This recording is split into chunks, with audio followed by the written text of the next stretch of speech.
सभी धर्म प्रेमियों को जय श्री राम, हर हर महादेव। आइए आज हम जानते हैं कार्तिक माह के शुक्ल पक्ष की एकादशी तिथि की कथा। इस एकादशी को देव उठनी एकादशी भी कहा जाता है, देवोत्थान एकादशी भी कहा जाता है, देव प्रबोधनी एकादशी भी कहा जाता है। शास्त्रों के अनुसार इस दिन श्री हरि भगवान विष्णु निद्रा से जागते हैं, तो इसीलिए इसे देव उठनी एकादशी कहा जाता है।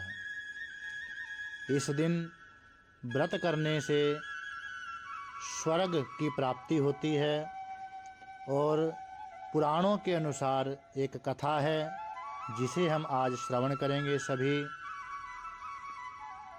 तो अगर आप इस चैनल पर नए हो तो चैनल को लाइक करें, चैनल को सब्सक्राइब करें, ज़्यादा से ज़्यादा शेयर करें।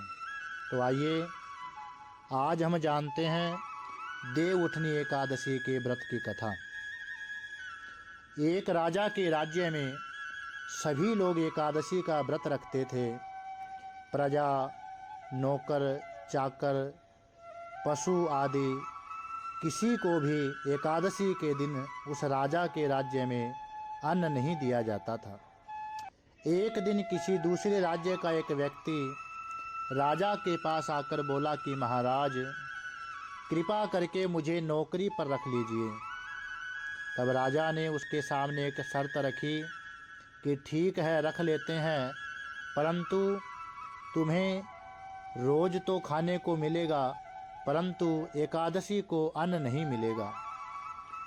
उस व्यक्ति ने उस समय तो हाँ कर ली, पर एकादशी के दिन जब उसे फलाहार का सामान दिया गया तो वह राजा के सामने जाकर रोने लगा कि महाराज, इससे तो मेरा पेट नहीं भरेगा, मैं भूखा ही मर जाऊंगा, मुझे अन्न दो। राजा ने उसे शर्त याद करवाई और अन्न छोड़ने को राजी नहीं हुआ। तब राजा ने उसे आटा, दाल, चावल आदि दिए और वह नित्य की तरह नदी के तट पर पहुंचा। स्नान से निवृत्त होकर भोजन पकाने लगा। जब भोजन बन गया तो वह भगवान को बुलाने लगा, क्योंकि उसका एक नियम था कि भोजन भगवान को अर्पण करके ही वह ग्रहण करता था। तो वह कहने लगा कि आओ भगवान, भोजन तैयार है। उसके बुलाने पर पीताम्बर धारण किए हुए भगवान चतुर्भुज नारायण आ पहुँचे और प्रेम से उसके साथ भोजन करने लगे। भोजन आदि करके भगवान अंतर्ध्यान हो गए तथा वह अपने काम पर चला गया। 15 दिन बाद अगली एकादशी को वह राजा से कहने लगा कि महाराज, मुझे अब की बार दुगना सामान दीजिए। उस दिन तो मैं भूखा ही रह गया।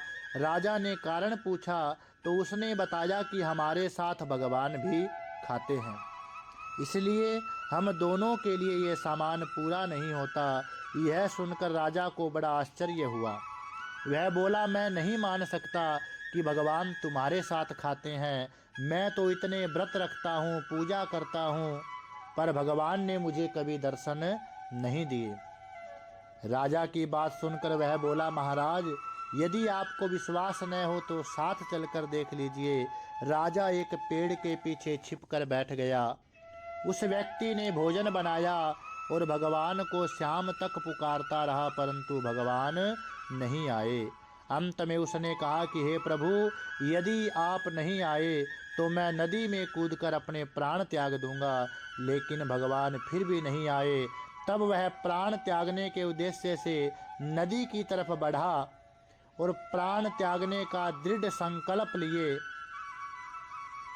नदी में कूदने लगा, तो शीघ्र ही भगवान प्रकट हो गए और उसे रोक लिया। उसी समय भगवान बैठ करके उसके साथ भोजन करने लगे। भगवान खा पी करके अपने विमान में बैठकर धाम को चले गए। यह देखकर राजा ने सोचा कि व्रत उपवास से तब तक कोई फायदा नहीं होता जब तक मन शुद्ध न हो। इस कथा से इस आश्चर्य से राजा को ज्ञान हुआ और उसी समय से राजा श्रद्धा विश्वास के साथ उपवास करने लगा और उस व्रत के प्रभाव से अंत में वह राजा स्वर्ग को प्राप्त हुआ। ये थी एकादशी के व्रत की कथा। इस कथा को श्रवण करने से अनंत गुना फल मिलता है और अंत में वैकुंठ धाम को जाता है। तो यह वीडियो कैसी लगी, यह कथा कैसी लगी, आप कमेंट में अवश्य बताएं। जय श्री राम, हर हर महादेव।